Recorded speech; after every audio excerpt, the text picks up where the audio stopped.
Welcome! Today I am with LG NanoCell TV and I will show you how you can connect AirPods to this device. It's very simple. At the first we have to grab our remote control and go for the settings. Next we have to go for the all settings and find sound. Next we have to go for the sound out. Right now we have to move for our wireless AirPods. So just take a look. We have to open the charging case of our AirPods, and in this case I'm using AirPods Pro. You have to click and hold this back button.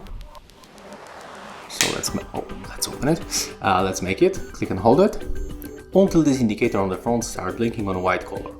Right now we have to release that key and move to the Bluetooth list right here.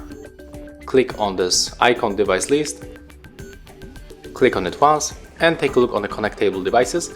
Here we got our AirPods, so we have to simply tap on it, just like that, and then just wait. After a few moments they will pop on the registered devices, and on the right upper corner we will get the notification.